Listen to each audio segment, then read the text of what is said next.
After several months of back and forth, Sabina Chege was today finally removed as the Deputy Minority Chief Whip in the National Assembly. Let's listen to Wetangula as he was giving the ruling before we proceed. That there currently exists no bar against the decision made by the minority party to replace its deputy whip. Standing Order 20A5 requires the Speaker to convey a decision to replace a whip to the House. In this regard, the Honorable Mark Mwenje MP forthwith replaces Sabina Chege MP as the deputy whip of the minority party. That to give effect the provisions of Article 36 of the Constitution on freedom of association and Article 38 of the Constitution on political rights, which confer upon each member of the House the right to determine which entities they wish to be associated with and right to make political choices. Order. The Jubilee Party is hereby recognized as a parliamentary party within the meaning of Standing Order 20A. This recognition does not in any way elevate it to or affect the status given to the majority party and the minority party by the Constitution and the standing orders. That consequently, the Honorable Sabina Chege, by virtue of the written support of 21 members out of 28 members of the Jubilee Party in the House, in the letter dated 13th June 2023, and on account of her having been the last officially recognized member of the Jubilee Party, forming part of the leadership, is allowed to perform in the interim the role of the whip of that party in the House. That the foregoing guidance is issued in the interim purely for purposes of facilitating the continuation of the business of the House until such time as the Speaker will be properly seized of the final determination of the matters relating the Jubilee Party by the competent authorities.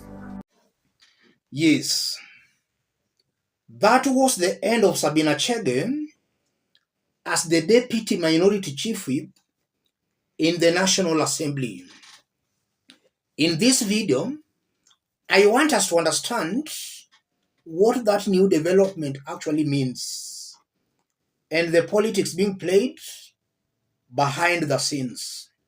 Let me start with Wetangula's ruling. Looking at Wetangula as he made that ruling, you are seeing a man who is really trying very hard to massage Sabina Chege's ego. You are seeing a compromised speaker, a speaker who is not actually independent. Why did it take Wetangula over 4 months to come with such simple ruling? It's a fact that Wetangula was trying to save Sabina Chege.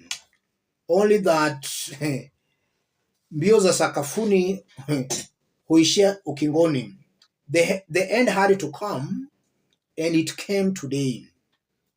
Listening to Wetangula, he's trying to give himself powers that literally does not have, by Wetangula insinuating that Jubilee is a recognized political party in the National Assembly. As much as the remarks appears very innocent, Wetangula's objective was actually to remove Jubilee from Azimio, as William Ruto and his team have all along been insinuating and propagating. Those remarks were meant to remove Jubilee from Azimio. And I believe that's something that Wetangula, as the speaker, cannot do. It's only Jubilee Snake that can remove Jubilee from Azimio. So Wetangula was trying actually to give himself powers that he does not have. And then by recognizing that Sabina Chege can still act as Jubilee's minority, or rather as Jubilee's chief whip, I'm seeing a speaker again who is compromised here and just trying to massage Sabina Chege's ego, because that position is not recognized anywhere in law as far as proceedings in the House are concerned. We only have the majority and the minority chief whips with their deputies. So again, here, Wetangula was just taking Sabina Chege for a ride. He was just trying to massage her ego. So, what are the politics being played behind the scenes? It's a fact that William Ruto used Sabina Chege, and now he has dumped Sabina Chege. William Ruto wanted to use these Jubilee members of parliament to divide Jubilee. And William Ruto succeeded in actually dividing Jubilee. Out of the 28 members of parliament, 28 Jubilee members of parliament in the National Assembly, William Ruto and his team convinced 21. The other side, Azimio side, or rather those loyal to Azimio, are just about 7. So you are seeing clearly William Ruto succeeded in killing and even dividing Jubilee Party. And that, in my honest opinion, I'm seeing a William Ruto wanted to revenge against former President Uhuru Kenyatta. Now that Uhuru is not even bothered or concerned about Jubilee issues, I believe that William Ruto sees nothing left in Jubilee. So he has used the likes of Sabina Chege, and he has just dumped Sabina Chege. By William Ruto dumping Sabina Chege has technically lost some allowances, a public office as a deputy chief whip. She has also lost enhanced security and such goodies that comes with such offices. So she's just but a backbencher.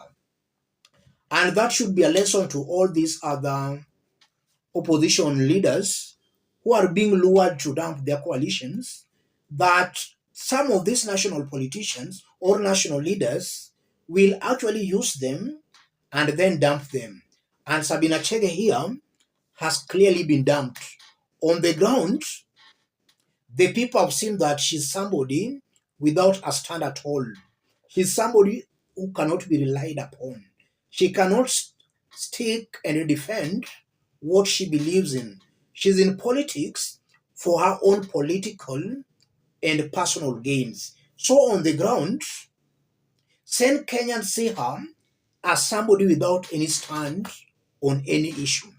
And then in terms of personal gains and interest and things like that, she has also lost the perks that she was getting as a deputy minority chief whip.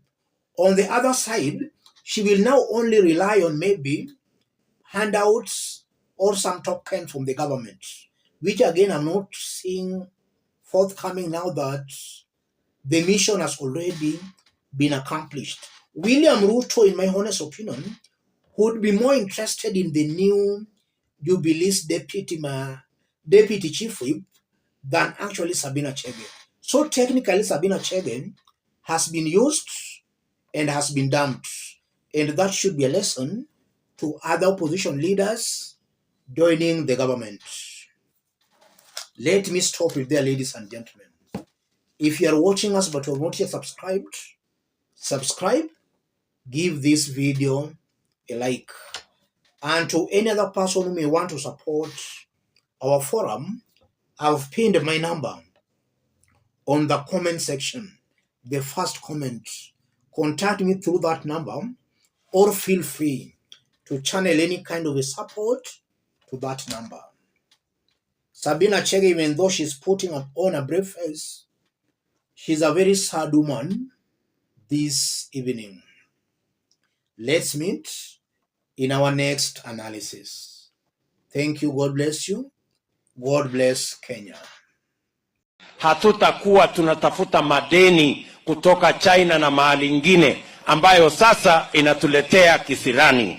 Speaking during the Kenya-China Investment Forum in the Chinese capital, Beijing, President William Ruto revealed that Kenya is seeking funds to extend the construction of the standard gauge railway project from Naivasha to the Kenya-Uganda border in Malaba. The reason why we are discussing with China on extending the standard gauge railway beyond Naivasha. The Kenyan president is seeking another loan of about $1 billion from China to complete a stalled road construction project, shifting his earlier stance when his coalition had accused the former president of excessive borrowing during last year's election campaign.